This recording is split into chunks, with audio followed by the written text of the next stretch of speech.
Hello, ladies and gentlemen. Welcome to our podcast.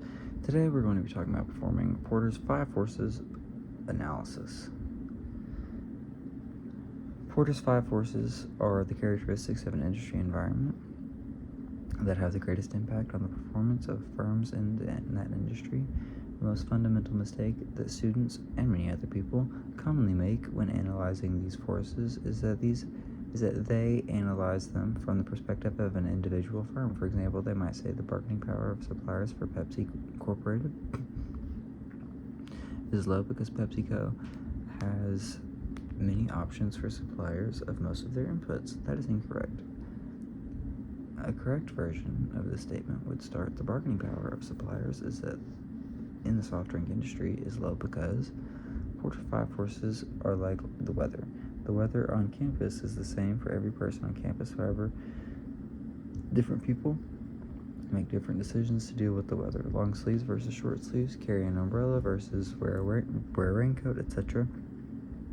In a similar way, although Porter's 5 forces are the same for every firm in an industry, different firms make different strategic decisions to equip themselves against those forces. Some firms might source from multiple suppliers to reduce supplier bargaining power, or sign customers to exclusive long-term contracts to reduce buyer bargaining power.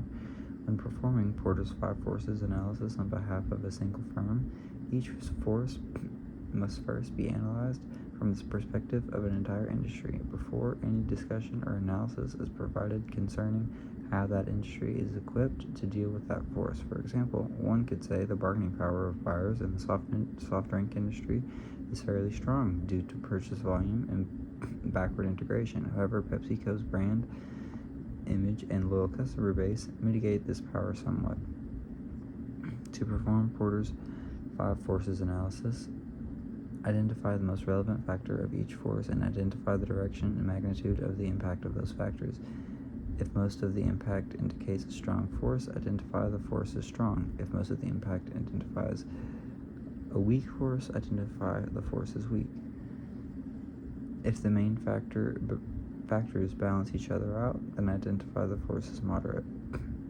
Here are a few force-specific notes to keep in mind. Threat of new entrants. To assess the threat of new entrants, you must identify the strength of the barriers to entry. If you do not discuss barriers to entry, then you are not properly assessing this threat. If you identify the threat of new entrants as low, but there are several recent clear examples of successful entrants, you are probably doing it incorrectly and need to reassess. Remember that high barriers to entry mean low threat of new entrants and vice versa. Supplier bargaining power. In Porter's 5 forces analysis, suppliers are firms that sell inputs to an industry. Suppliers do not sell directly to buyers unless suppliers are forward integrated and buyers are backward integrated. To assess supplier bargaining power, you need to identify the most important suppliers first. Then you can assess questions of the relative number of suppliers versus number of firms in the industry, differentiation among suppliers, forward integration by suppliers or backward integration by industry firms, etc. Buyer bargaining power. In Porter's 5 forces analysis, buyers are direct customers that buy products or services from an industry. Buyers do not buy directly from suppliers unless suppliers are forward integrated or buyers are backward integrated. To assess buyer bargaining power, you need to identify the most important buyers first. The first mistake that most analysts make is only looking at customers. Consumers are very often not the buyers that should be analyzed. For example, with the soft drink industry, above consumers very rarely, but directly from soft drink manufacturers.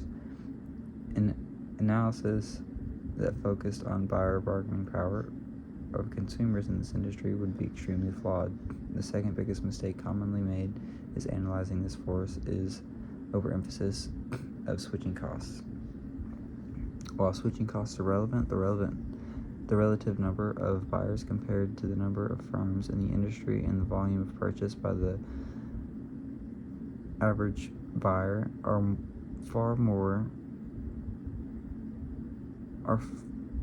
by far the most important factors in determining buyer bargaining power. For example, In many retail industries, there are thousands or even millions of buyers, each making a relatively small number of purchases each year. Retail consumers rarely have any power over prices.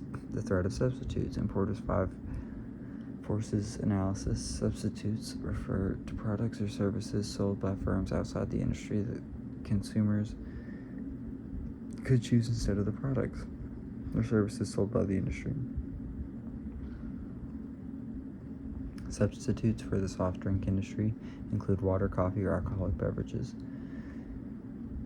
Not different options for sodas you would find at a convenience store or supermarket. The intensity/threat of rivalry. And this refers to the intensity with which firms need to compete with each other for customers. Most students make the mistake of claiming that every industry has strong rivalry. This is obviously not the case, or it would be pointless to discuss this force at all. There are 3 main factors in determining strength for this force. First, the number of competitors. More competitors means stronger rivalry. The second factor would be how easy or difficult it is for industry firms to differentiate themselves. More differentiation means lower rivalry. The third important factor is industry growth. If the industry is growing rapidly, this lowers rivalry because the firms in industry can grow profits without taking market share from competitors. Thank you.